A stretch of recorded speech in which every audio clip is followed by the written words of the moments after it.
Boa noite, meus amigos. Estamos recebendo a nossa amiga Beth, nossa amiga querida do coração, que veio passar uma palestra para a gente hoje. Agradecemos a presença da Beth, agradecemos a todos vocês que estão inscritos no nosso canal. E eu peço, vamos divulgando o nosso canal para que a gente possa ajudar mais pessoas que precisam dessa semente. Obrigado, queridos.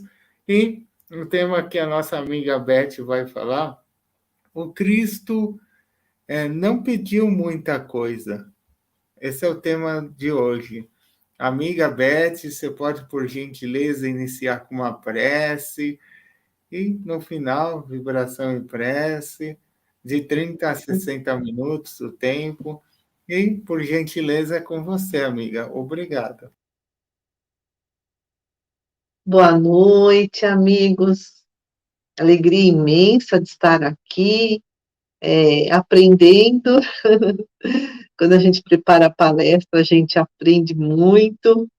Então, vamos pedir ao nosso Pai, cheio de amor e bondade, que está sempre velando por nós, o nosso irmão maior, Jesus de Nazaré, o nosso bom pastor, que ele também nos dê muita oportunidade de crescimento espiritual, aos mentores amigos do SEAC, aos nossos mentores, e possamos aproveitar da melhor forma possível esse manancial de conhecimento e de sabedoria que os espíritos instrutores do plano maior nos trazem. Obrigada, amigos, muito obrigada. Então, essa frase, o Cristo não pediu muita coisa, não pediu que as pessoas escalassem o Everest ou que fizessem grandes sacrifícios. Ele só pediu que amássemos uns aos outros. Essa frase é de Chico Xavier, o nosso querido Francisco Cândido Xavier.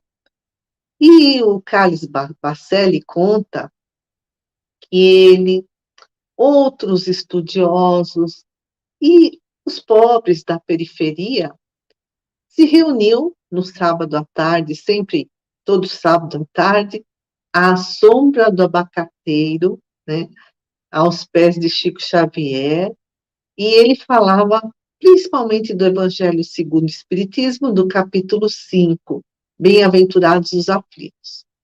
E o Carlos Bacelli nos diz que o Chico Xavier é um verdadeiro apóstolo do Cristo, porque ele ensinou o Evangelho tanto na teoria, no Evangelho de Jesus, tanto na teoria como na prática. E o Bacelli reuniu 350 frases de autoria do Chico Xavier e publicou um livro chamado O Evangelho de Chico Xavier. E uma das frases deste livro é exatamente essa: o Cristo não pediu muita coisa, não pediu que as pessoas escalassem o Everest ou que fizessem grandes sacrifícios, ele só pediu que amássemos uns aos outros. Então, analisando essa frase, o Cristo não pediu muita coisa, não pediu para escalar o Everest, porque o Everest é a montanha mais alta do mundo, tem 8.848 metros, né? Que está acima do nível de altura, né, acima do nível do mar. Fica lá na cordilheira do Himalaia, no Nepal. Inúmeros alpinistas morreram tentando escalá-lo. E seguindo a frase, o Cristo não pediu para fazer sacrifícios. Sacrifício é uma palavra que vem do latim sacrificium, ou seja, um ofício sagrado, e significava as oferendas que as pessoas faziam aos deuses. Metaforicamente, sacrifício significa um ato de altruísmo, de abnegação, de renúncia de si mesmo em favor do outro. Então, o ato de altruísmo? É um devotamento a uma causa, a uma ideia, a uma pessoa. Devotamento, né, quando a gente põe grande empenho em algo, com generosidade, é uma entrega com desinteresse. Abnegação também é um esforço desinteressado, um esforço intenso, contínuo, mas realizado com alegria, com confiança, doando aos outros os próprios recursos, sacrificando muitas vezes o próprio bem-estar, às vezes a própria vida, como, né, tivemos muitos exemplos na história, o próprio Jesus e muitos outros missionários que morreram por amor à causa, ou a várias causas, a Joana de Cusa, o Giordano Bruno, o John Hus, a Joana d'Arc, o Tiradentes. Então, atos de altruísmo, de devotamento, de abnegação, de sacrifício, ou seja, a renúncia de si em favor do outro, exigem muito esforço. A gente, né, leu, leu aqui que é muito difícil. Por quê? Porque é um esforço de vencer o próprio egoísmo, para então mobilizar as nossas capacidades intelectuais ou a nossa capacidade de amar para auxiliar o próximo. Mas só espíritos de muita evolução é que têm essa capacidade de amar a ponto de renunciar-se a si mesmos, às vezes até doando a própria vida, como o exemplo do nosso Mestre Jesus. Mas, muitas vezes, nós também sacrificamos a nossa saúde, o nosso bem-estar, para obter algum sucesso, um sucesso que está além das nossas capacidades do momento.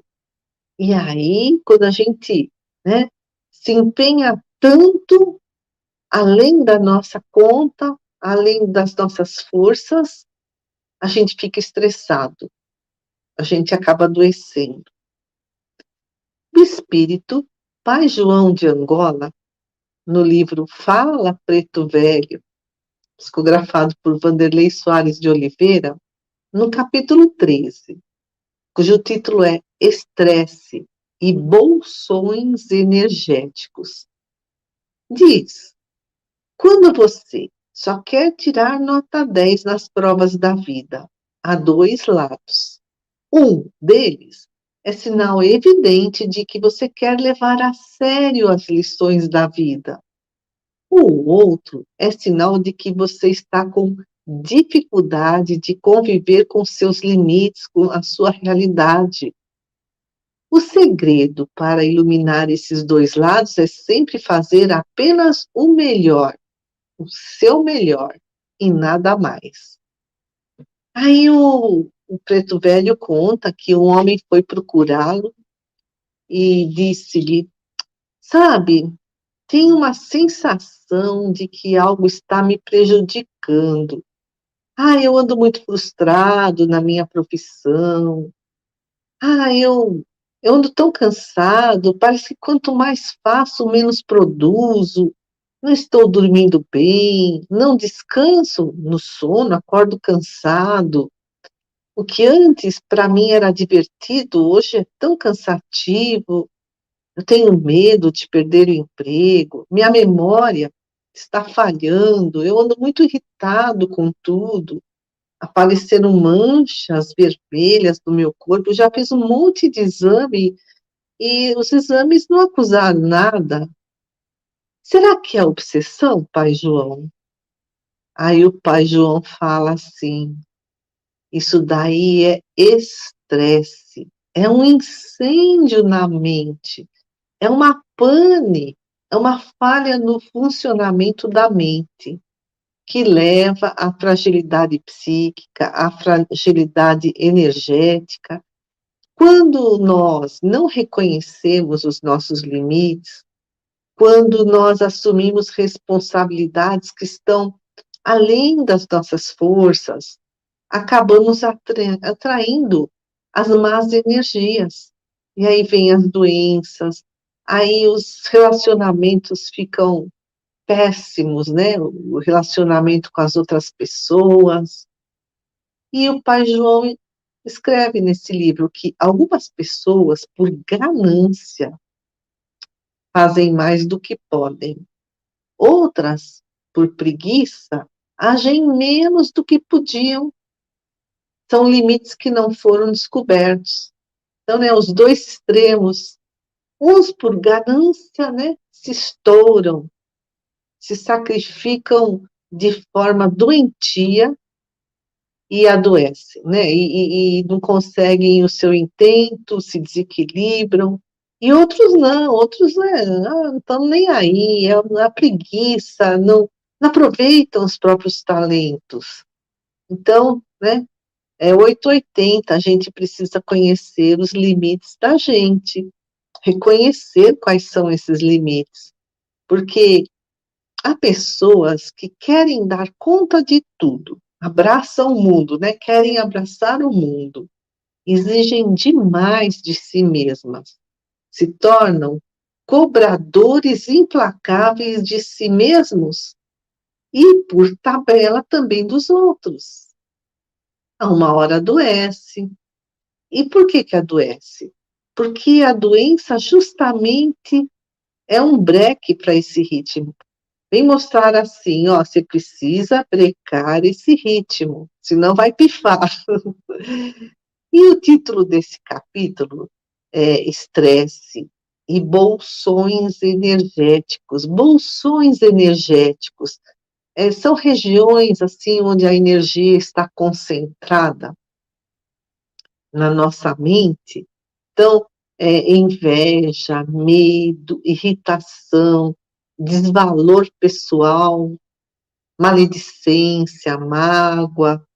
E esses bolsões energéticos do nosso ser, né, da nossa mente, causam buracos na nossa aura.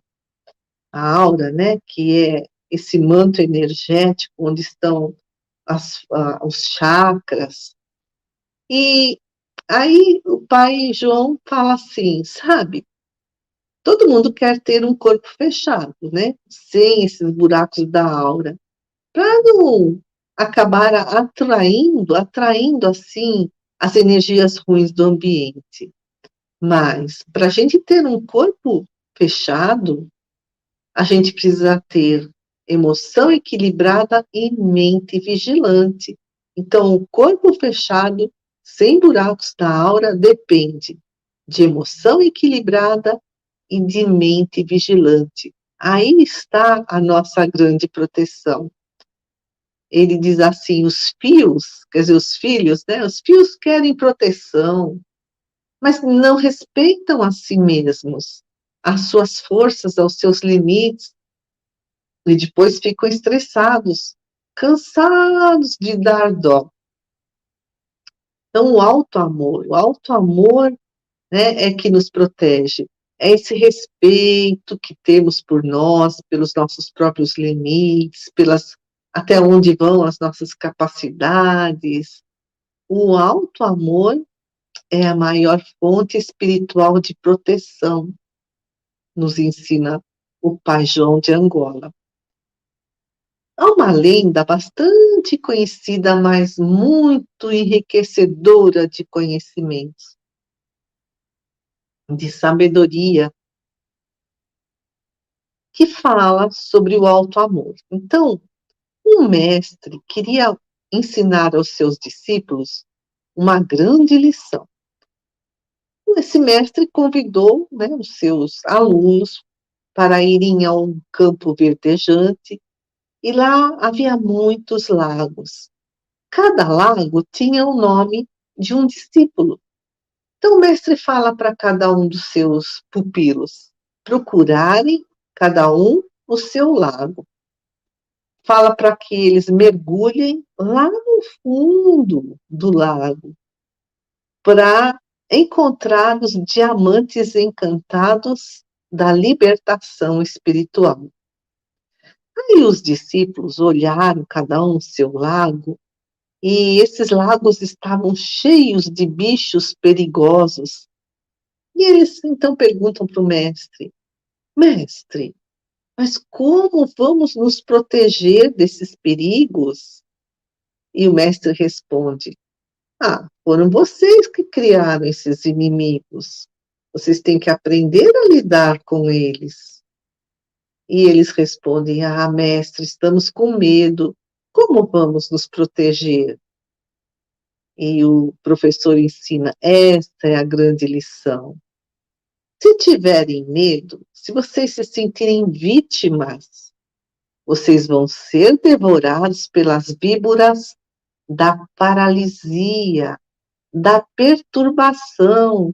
Porque quem não tem medo não se arrisca, não sai da zona de conforto, não cresce. E ele diz: se tiverem culpa, serão picados pela violência dos répteis da crueldade. Inclusive, muitos obsediados atraem os obsessores por conta da culpa que carregam. E ele fala: se tiverem tristeza, serão contaminados pela peçonha dos vermes do desânimo. Então, né, a tristeza que leva a esse desânimo, essa falta de energia. Somente se usarem o manto protetor do alto amor, conseguirão sobreviver. Com esse manto, serão tratados em seus lagos em conformidade com o tratamento que dão a vocês mesmos. Envolvam-se no manto do alto amor. Aí os discípulos perguntam: mas mestre, quem vai nos dar esse manto? E o mestre responde: se vocês foram capazes de criar tão nocivos inimigos em seus lagos de experiência espiritual, também serão capazes de tecer um manto acolhedor do amor que lhes garantirá rumo e orientação no mergulho em busca de seus tesouros encantados.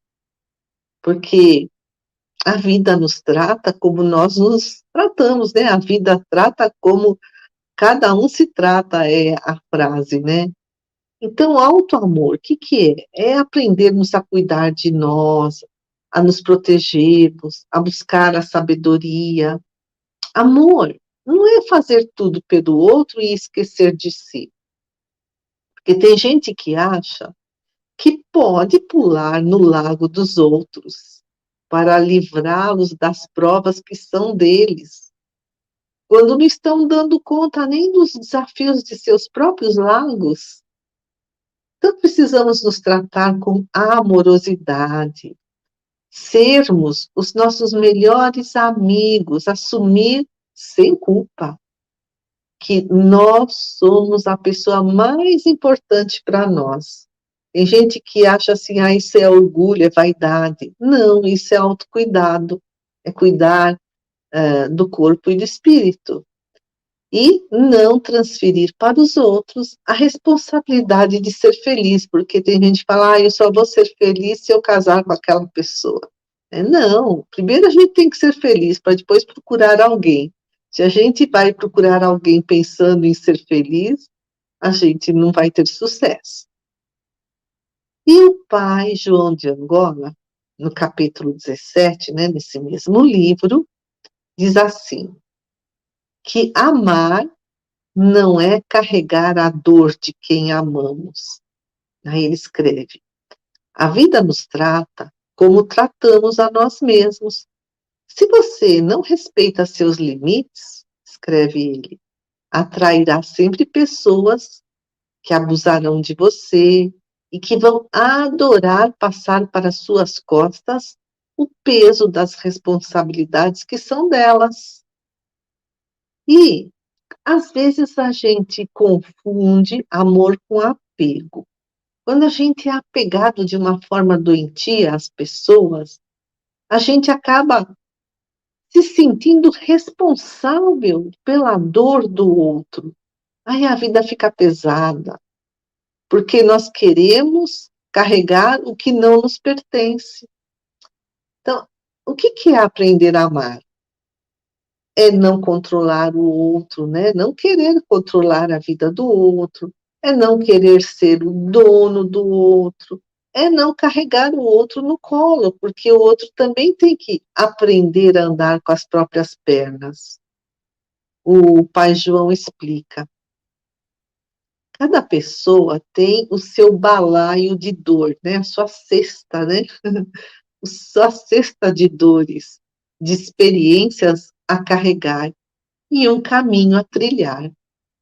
Que nem Jesus falou: se alguém quiser vir após mim, renuncie-se a si mesmo, tome sobre si a sua cruz e siga-me.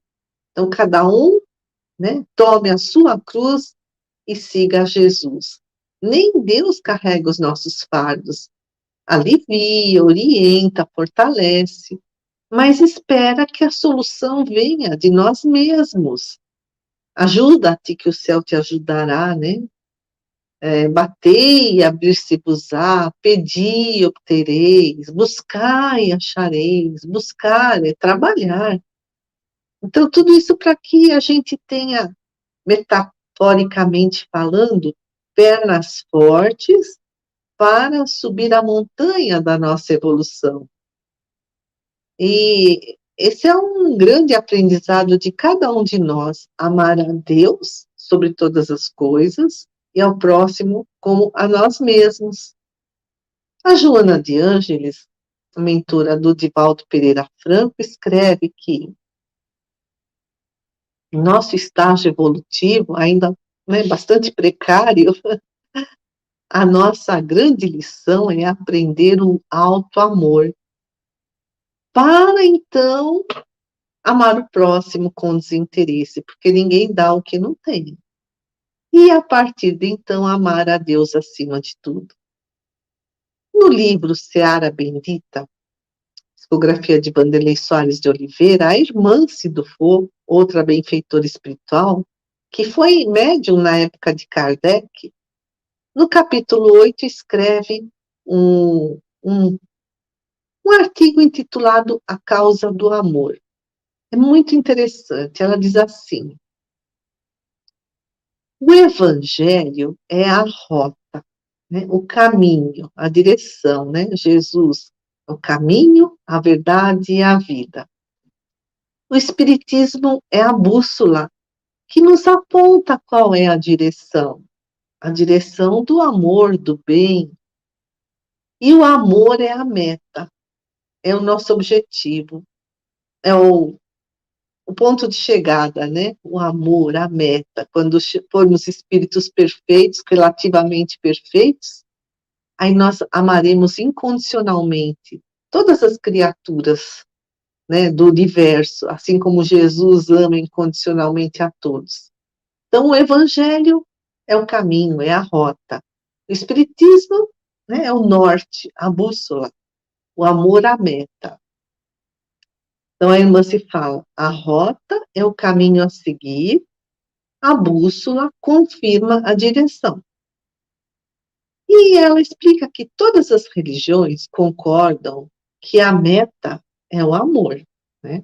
Amar a Deus sobre todas as coisas e ao próximo como a si mesmo, fazer aos outros o que queríamos que os outros nos fizessem, é a regra de ouro de todas as religiões.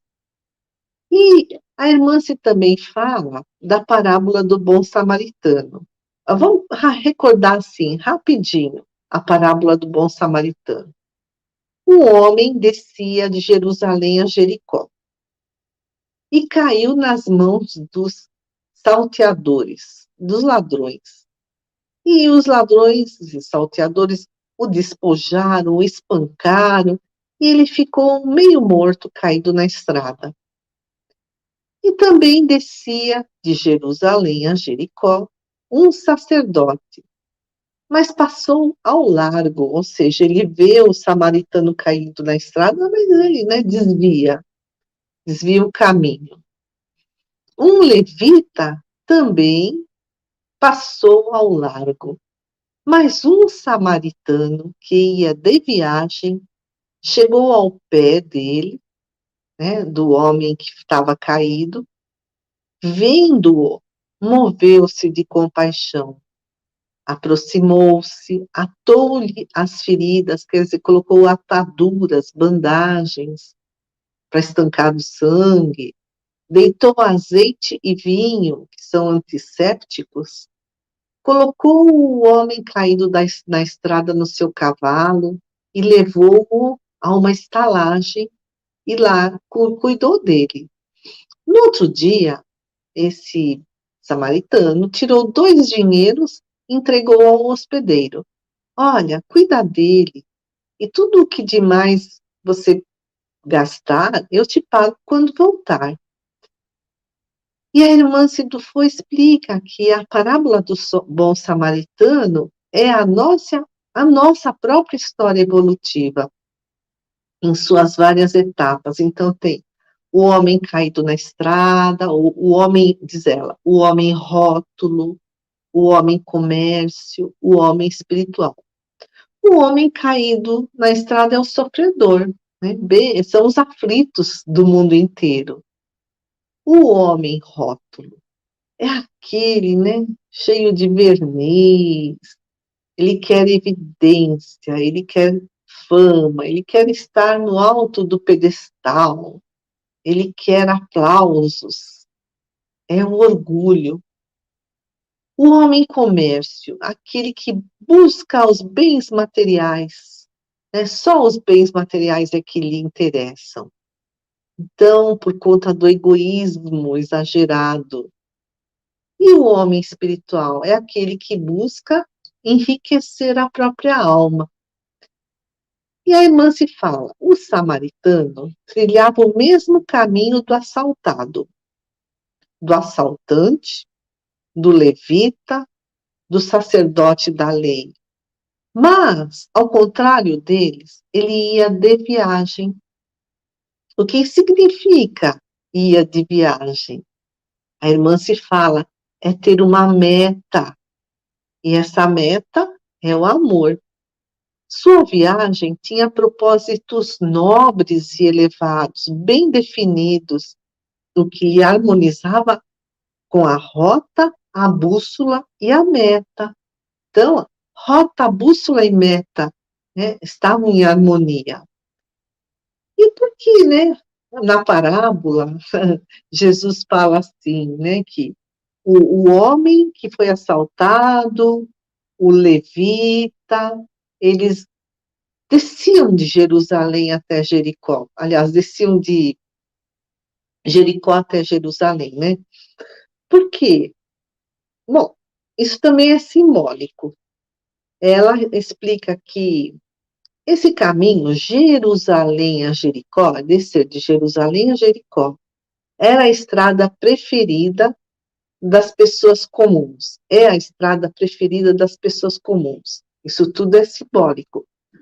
Do homem caído, do homem rótulo, do homem comércio. A direção inversa de Jericó a Jerusalém é o caminho daqueles que buscam o seu progresso espiritual. Por quê? Porque o Jericó é uma cidade muito, muito antiga, né? Mas aqui representa um mundo profano, é o símbolo da materialidade nessa parábola. E Jerusalém é um mundo sagrado, é o símbolo da espiritualidade. Ou seja, né, a maioria ia para Jericó, em direção às coisas terrenas. Poucos iam para Jerusalém, em busca da sua espiritualidade. Raras pessoas escolhiam o caminho em direção a Jerusalém. E a irmã se fala assim que nos séculos, né, nos séculos que passaram, muitos se perderam por disputar a rota. A rota é o caminho. Então, quais são os caminhos para chegar ao amor? quem é que, né, mostra os caminhos para se chegar ao amor? As religiões, as doutrinas, as filosofias. Aí ela diz que muitos se perderam por disputar a rota.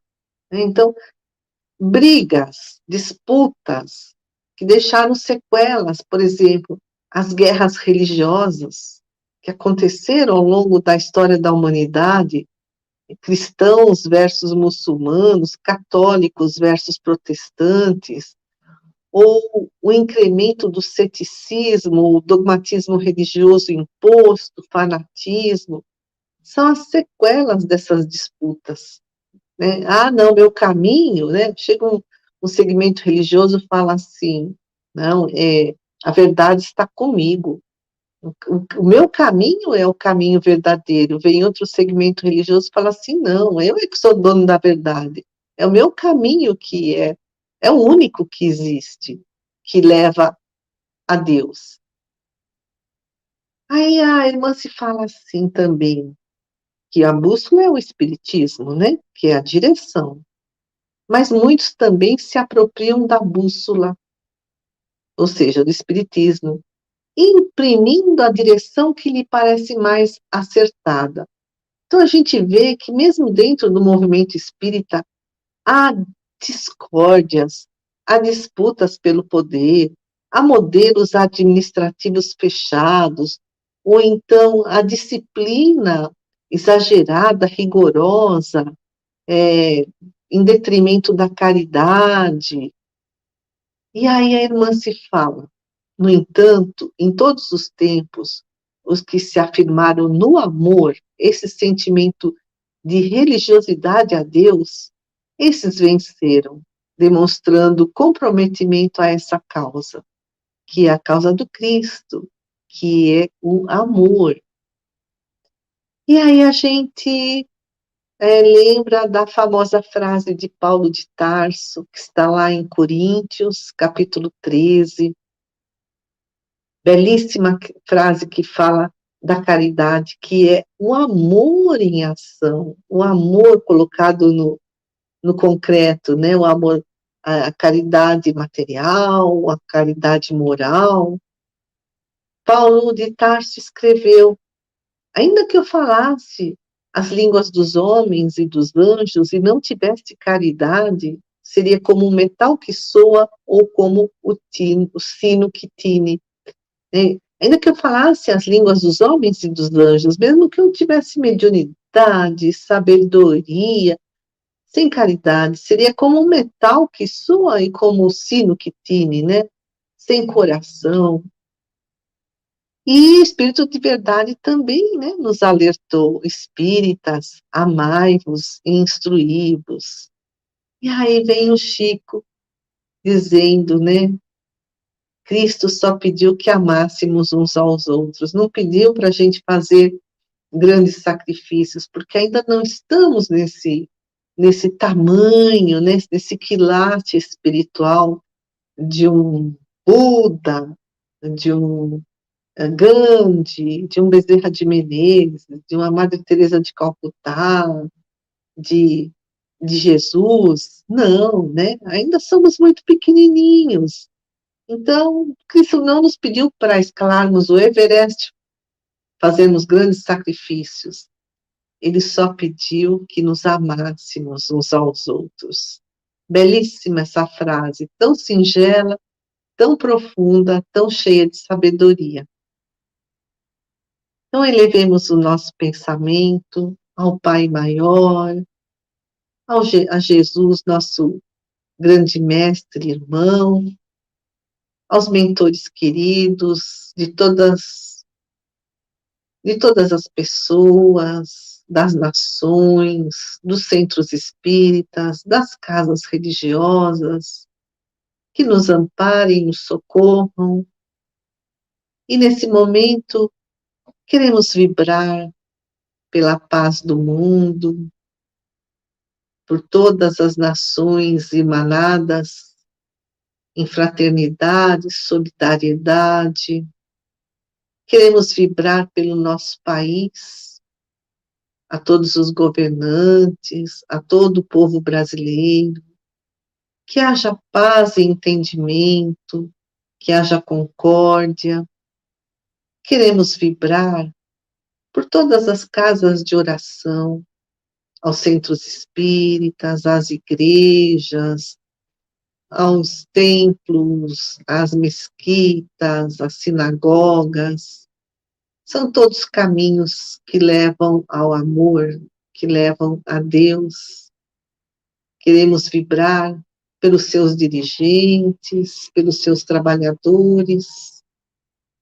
Queremos vibrar também por todas as famílias aqui do mundo inteiro, pelas crianças, pelos trabalhadores, pelos idosos, por aqueles que estão bem de saúde, por aqueles que estão doentes, por aqueles que estão retornando à pátria espiritual, também por aqueles que recém chegaram à pátria espiritual, que eles possam serem recebidos com muito amor e carinho.